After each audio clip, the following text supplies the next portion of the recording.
আপনার এই ফুরফুরা মেজাজ প্যান্ট খুলে দেখানো যায় না দাদা। ও প্যান্টের মধ্যে প্যান্টে মেরেছে আপনার। দিদি আপনাকে খুব ফুরফুরা লাগছে, এভাবেই প্রশ্নের উত্তর দেওয়া শুরু করলেন আরিফ বিল্লাহ। এবার রিপাবলিক বাংলার একজন মহিলা পাগল টক শো এর আয়োজন করেছে, এবার তাদের মাথা ব্যথা আয়নাঘর নিয়ে। আমি আরিফ বিল্লাহর কাছে আসবো। পাশে একটা জঙ্গি গোলাম সরোয়ার রাহাত, তাকে নিয়ে ফটো সেশন করছেন আপনাদের মোহাম্মদ ইউনুস। সামনে হাজার একটা ক্যামেরা, দূর দূর থেকে বিদেশ থেকে সাংবাদিকদের নিয়ে যাওয়া হয়েছে। এরকম আর কতগুলো আয়নাঘর এই মুহূর্তে বানাচ্ছেন আপনারা, তৈরি করছেন কতগুলো আয়নাঘর, কোথায় কোথায় আয়নাঘর বানাচ্ছেন, আর তার জন্য কত টাকা খরচ করছেন আরিফ বিল্লাহ? আমি দিদিকে বলছি, দিদি আপনি অনেক ভালো আছেন মনে হচ্ছে, আজকে ফুরফুরা মেজাজে আসছেন, ভালো লাগতেছে আপনার এই ফুরফুরা মেজাজ, তো ধন্যবাদ। একটি কথা বলতে চাই, বাংলাদেশে আয়নাঘর নতুন করে বানাচ্ছে নাকি পুরাতন আয়নাঘর বের হচ্ছে, এগুলো নিয়ে আপনাদের মাথা ব্যথার কারণটা কি? আপনাদেরকে তো আর আয়নাঘরে রাখা হয় নাই, আয়নাঘরে ছিলাম আমি আরিফ বিল্লাহ, আমরা ছিলাম আয়নাঘরে। তা আমাদের তো জল্পনা কল্পনা থাকার কথা। ইলেকট্রিক শকের চিহ্নটা দেখান, আপনার গায়ে ইলেকট্রিক শক দেওয়া হলো, ইলেকট্রিক শকের চিহ্নটা দেখান। আপনারা মিথ্যাচার ইলেকট্রিক শক হলে তো গায়ে কালো দাগ হয়ে যায়, এটা দেখান।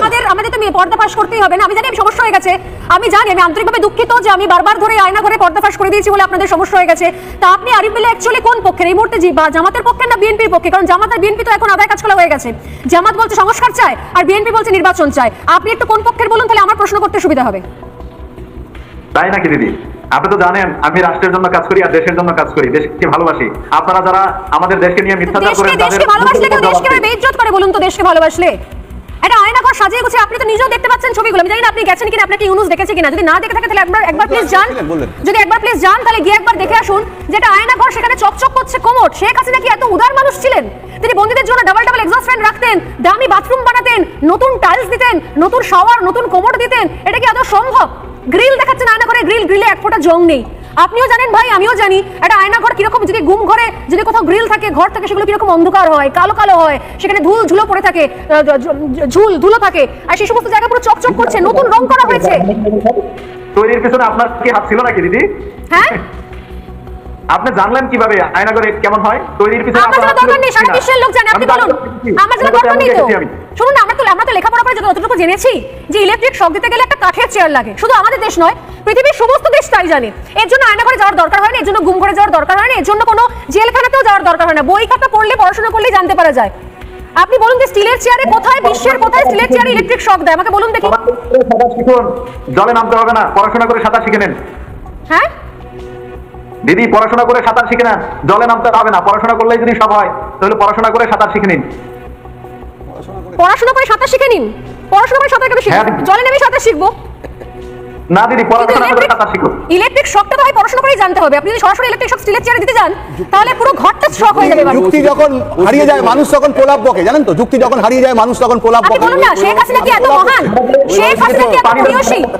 শেখ হাসিনা কি এত উদার? মানে আমারই তো বিশ্বাস করতে অসুবিধা হচ্ছে শেখ হাসিনা এত উদার যে উনি বন্দীদের জন্য দামি দামি কোমোড রেখেছেন, নতুন কোমোড, নতুন গাঁথনি, নতুন টাইলস। এটা কি বিশ্বাসযোগ্য? শেখ হাসিনা এত উদার ছিলেন?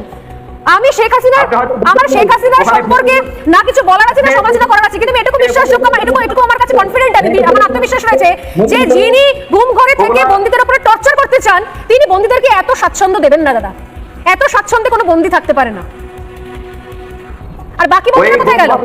আইনগুলো ভেঙে ফেলা হচ্ছে, নতুন করে সংস্কার করা হচ্ছে, যেন ওখানে প্রশাসনিক কার্যক্রম চালানো যায়। সংস্কার হচ্ছে কেন? বছর খেলা। এক সেকেন্ড, খুব গুরুত্বপূর্ণ পয়েন্ট বললেন। Thank you so much. আমি বলে রাখি, যদিও সৈকতের এখানে ইন্টারেস্ট থাকবে না, তার সত্ত্বেও সবাইকে বলে রাখি যে আয়নাঘর নাকি সংস্কার করা হচ্ছে। আপনারা কেউ শুনেছেন কোনো ক্রাইম সিন, কোথাও কেউ মারা গেলে রক্ত বেরিয়ে গেছে, খুন হয়েছে, সেই ক্রাইম সিনটা লোকের সামনে দেখানোর আগে ধুয়ে মুছে সাফ করে পরিষ্কার পরিচ্ছন্ন করা হয়?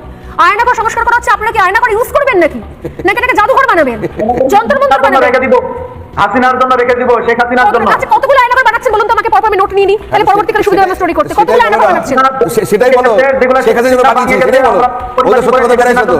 শেখ হাসিনার জন্য বানিয়েছো সেটাই বলো। শেখ হাসিনার জন্য আয়নাঘর বানিয়েছো সেটাই বলো। এই জন্য তো যত্ন করে বানিয়েছেন আয়নাঘর। সেগুলো রেখে দিচ্ছি পরিপাটি করে।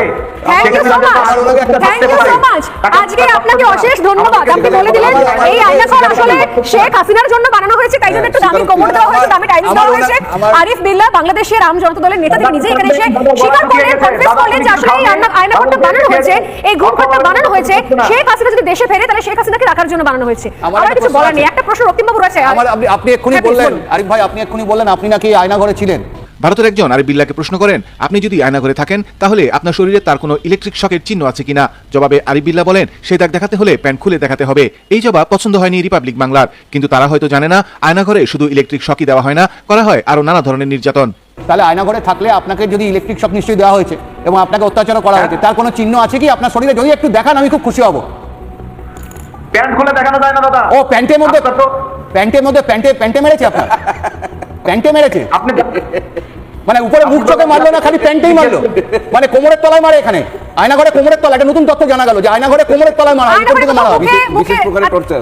তাহলে এই যে লেখা হলো ইলেকট্রিক শক দেওয়া হয়েছে, ইলেকট্রিক শক কি কোমরের তলায় দেওয়া হয়েছে? এই যে একজন যে ঘুরছেন, এই যে ফটোশুটের আগে ট্রায়ালের একজন ঘুরছেন চেয়ারে বসে বসে গোল গোল গোল গোল ঘুরছেন, সেলুনে যেরকম চেয়ার ফেয়ার দেখি আমরা, তো উনি কি ওখানে বসে বসে কি শকের ট্রায়াল নিচ্ছিলেন নাকি দেখছেন যে চেয়ারটা কেমন করে? কি হচ্ছিল বলুন তো?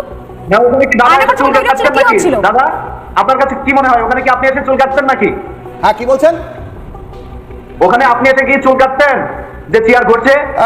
দেখুন, যদি চুল কাটতে হয় কোনো সমস্যা নেই, কিন্তু আমরা আমাদের দেশে এর থেকে ভালো চেয়ার বানাই। আপনারা তো অনেক কিছু আমদানি করেন, এখান থেকে নিয়ে গিয়ে সাজান, তাহলে একটু বিশ্বাসযোগ্য হতে পারে। না না, দেখতে পাওয়া যাচ্ছে মানে সেলুনের মতোই চুল কাটার জায়গা দেখতে পাওয়া যাচ্ছে। আরিফ বিল্লাহ, বলছিলাম যে কতগুলো আয়নাঘর বানাচ্ছেন আপনারা, আর কতগুলো কনস্ট্রাকশন রয়েছে, কিন্তু টাকা পাবেন কোথা থেকে? এত টাকা আসবে না, সব তো বন্ধ হয়ে গেছে টাকা পয়সা। আর কি করে বানাবেন আয়নাঘর? কতগুলো আছে? আর আয়নাঘর কি করে বানাবেন?